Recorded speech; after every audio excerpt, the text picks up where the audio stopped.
Exercise 12.2 का पहला सवाल कह रहा है एक ठोस अर्धगोले पर खड़े एक शंकु के आकार का है जिसकी जो है त्रिज्या जिनकी दिया गया है 1 सेंटीमीटर तथा शंकु की ऊंचाई उसकी त्रिज्या के बराबर है। ठोस का आयतन पाई के पदों में ज्ञात कीजिए।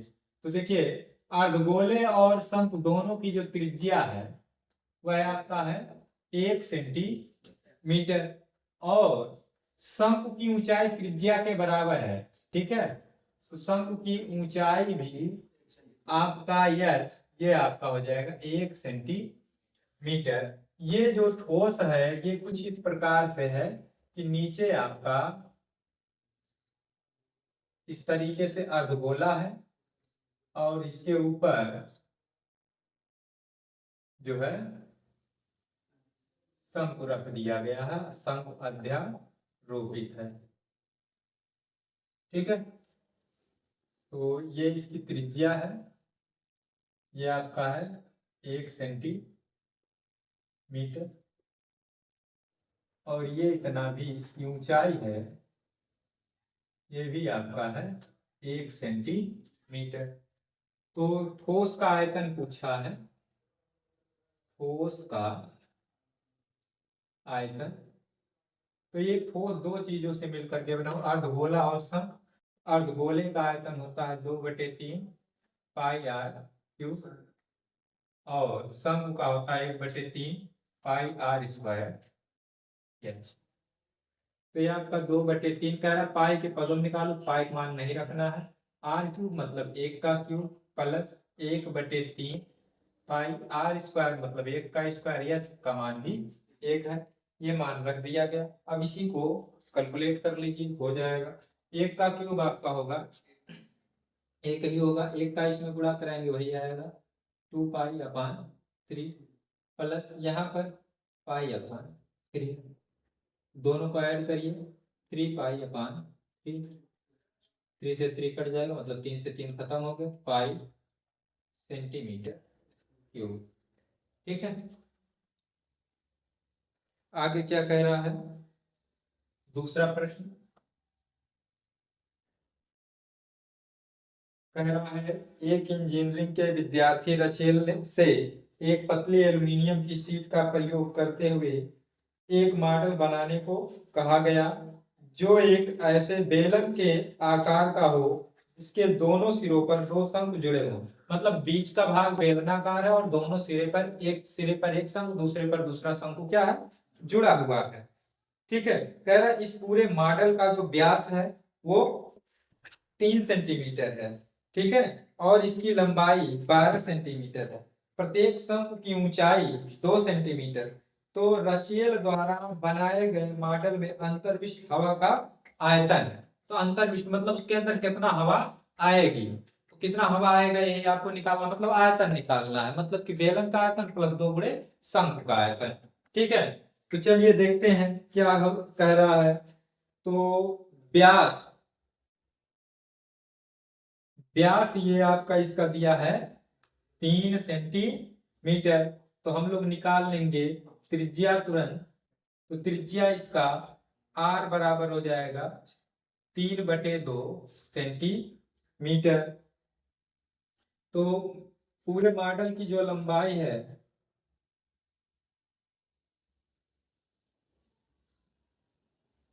मॉडल की लंबाई ये आपका है 12 सेंटीमीटर और प्रत्येक शंकु की ऊंचाई दिया है, प्रत्येक शंकु की ऊंचाई, प्रत्येक शंकु की ऊंचाई, शंकु की ऊंचाई को x से लिख लेंगे, ये आपका दिया गया है 2 सेंटीमीटर। चलिए बनाते हैं मॉडल किस तरीके से बना है। कह रहा है ये बेलनाकार है, तो हम लोग पहले बना लिए एक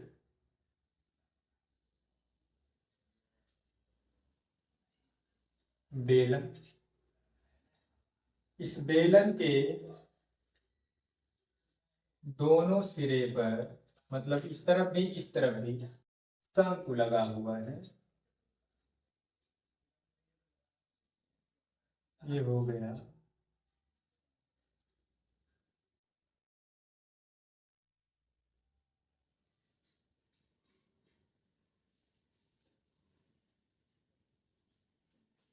ठीक, कुछ इस तरीके से ये बना हुआ है।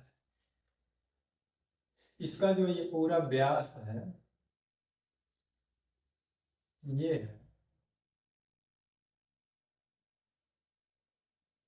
3 सेंटीमीटर।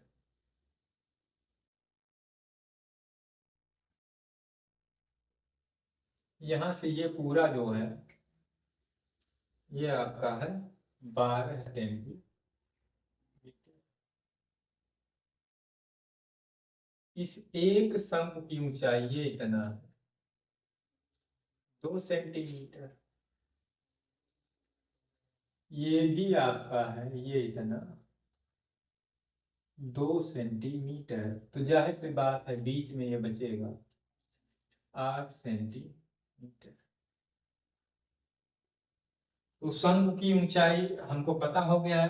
बेलन का हम लोग निकाल लेंगे कि बेलन की ऊंचाई, इसको कैपिटल एच से लिख ले रहे हैं क्योंकि इसकी ऊंचाई को स्मॉल एच से लिखें तो उसको कैपिटल एच से लिख लेंगे। क्या होगा, टोटल 12 था, 12 में से 2 उधर से 2 इधर से घट जाएगा, यानी 8 सेंटीमीटर। तो हमसे पूछा क्या है, कह रहा है मॉडल में अंतर्विष्ट हवा का आयतन। मॉडल में अंतर्विष्ट हवा का आयतन, तो हम लोग लिख देंगे मॉडल में, ठीक है, अंतर्विष्ट हवा का आयतन। अब कितना हवा आएगा, जो इसका आयतन होगा अंदर का वही होगा, ठीक है। तो ये आपका बीच में है बेलन, तो हम लोग लिखेंगे बेलन का आयतन। तो बीच वाला भाग हो गया, प्लस ये किनारे किनारे शंकु है, तो 2 शंकु है, 2 गुणे शंकु का आयतन हम लोग लिख देंगे।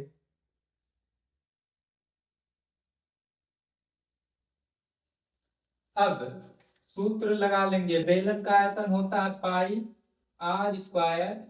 यस, यहाँ ऊंचाई कैपिटल एच से लिखे हैं तो कैपिटल एच लिखेंगे, प्लस ये आपका 2 है नहीं, शंकु का आयतन होता है 1/3 पाई आर स्क्वायर। इसकी ऊंचाई एच है, स्मॉल एच तो स्मॉल एच रख दिए हैं।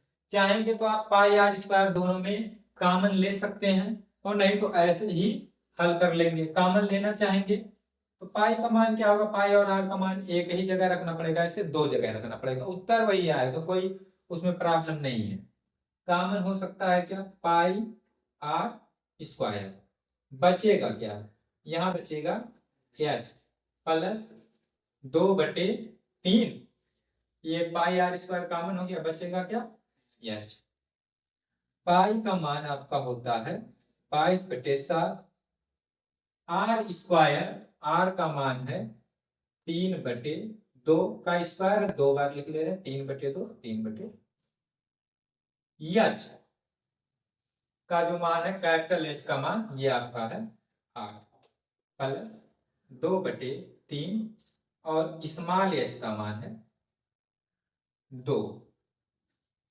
यहाँ देखिए प्रत्येक शंकु की ऊंचाई स्मॉल एच बराबर, ये देखिए 2 1 का 2, 11, देखिए 3 त्रिक का 9, और 11 में 9 का गुणा कराएंगे तो हो जाएगा 99/7, ठीक है। अच्छा, यहाँ इसका भी मान अभी ये बचा हुआ है 7/2। अब आगे देखिए, इसका एलसीएम ले लीजिए तो हो जाएगा 3 का इसमें गुणा कराएंगे, 3 8 24 प्लस 2 दूना 4। अब इसको थोड़ा और हल करते हैं, तो ये हमारा आ गया है 99/7।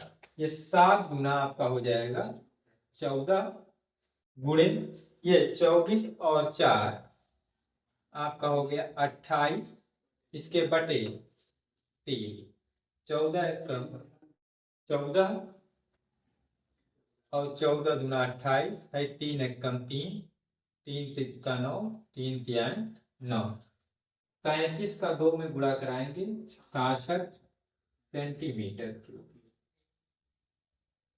देखिए इसका तीसरा प्रश्न क्या कह रहा है, एक गुलाब जामुन में उसके आयतन की लगभग 30% चीनी की चाशनी होती है। मतलब कि गुलाब जामुन का जो आयतन है उसका 30% चीनी उसमें मिला रहेगा, ठीक है, चाशनी उसकी रहेगी। कह रहा 45 गुलाब जामुनों में लगभग कितनी चाशनी होगी यदि प्रत्येक गुलाब जामुन एक बेलन के आकार का है जिसके दोनों सिरे अर्धगोलाकार हैं तथा इसकी लंबाई 5 सेंटीमीटर और व्यास 2.8 सेंटीमीटर है। तो देखिए गुलाब जामुन की लंबाई ये हमारा दिया गया है 5 सेंटीमीटर और व्यास इसका दिया गया है 2.8 सेंटीमीटर। जब व्यास दिया तुरंत निकाल लेंगे हम लोग त्रिज्या 8, 2.8 का आधा करेंगे तो 1.4 सेंटीमीटर। तो गुलाब जामुन चलिए बनाते हैं।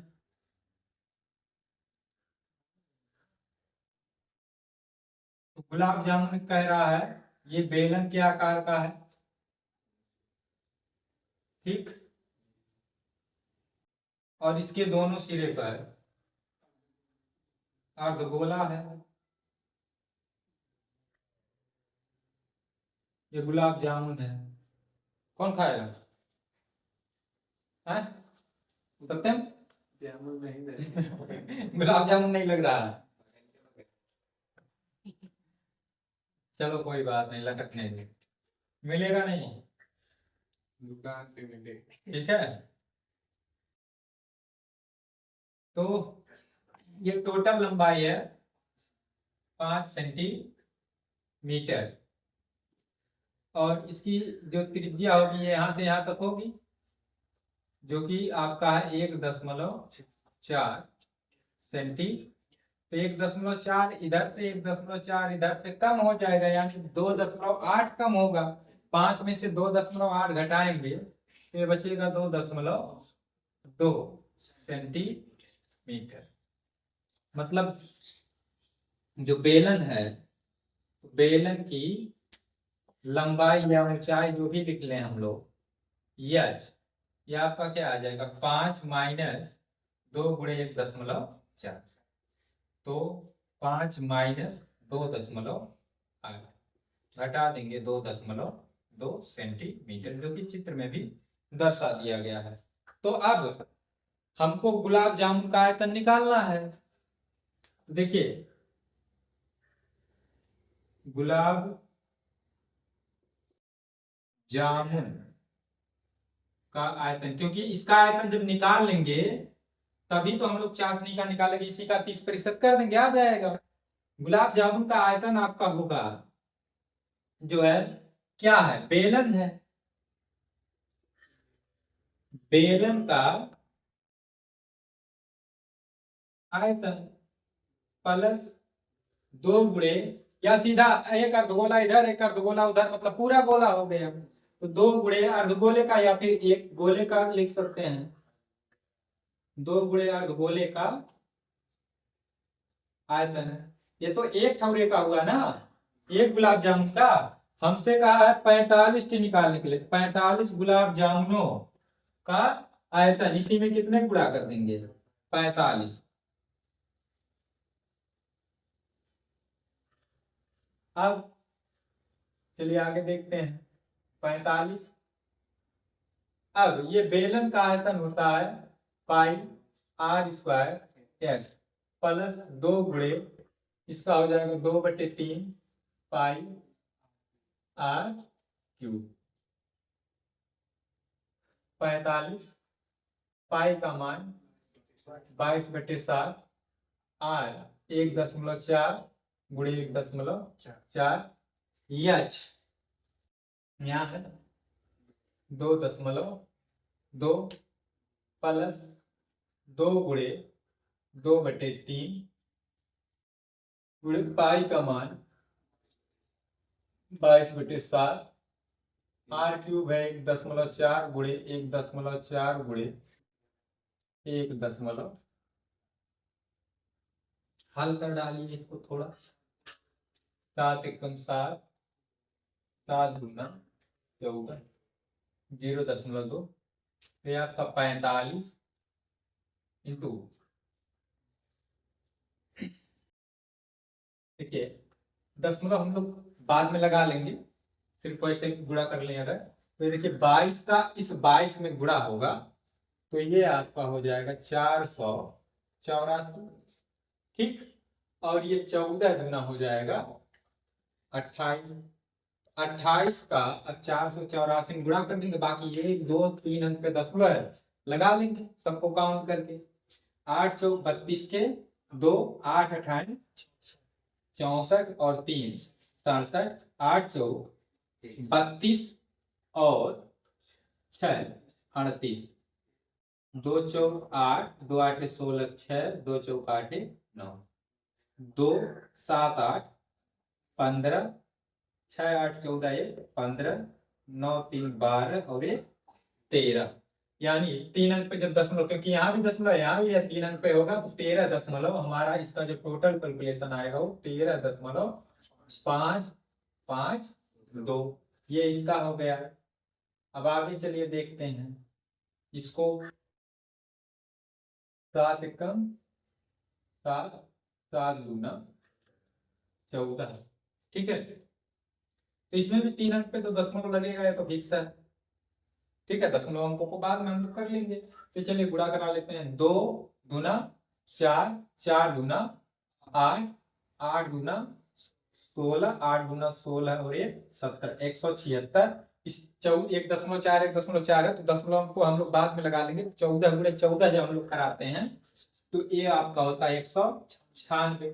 अब 176 गुणे 196 हमको कराना है, करा लीजिए। 6 छक 36 के 6 6 सते 42 और 3 45 6 एकम 6 और 4 10 9 छक 54 के 4 9 साते 63 और 5 68 9 एकम 9 और 6 15 6 7 आपका 6 5 4 9 8 6 14 7 5 12 1 13 और 1 14 1 1 2 और 1 हासिल था 3।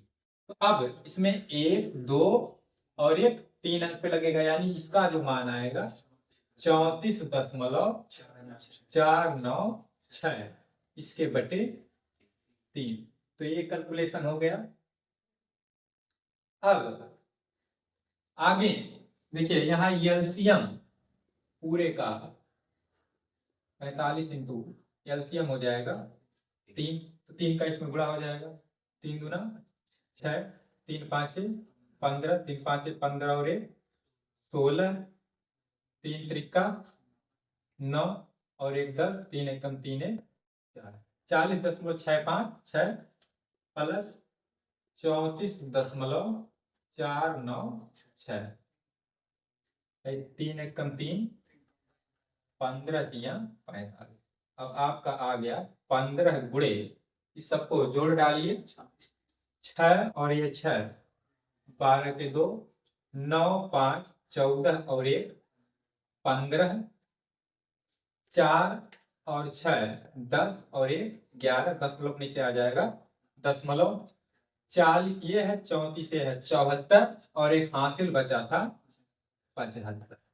अब इसमें इसका गुणा करा दीजिए।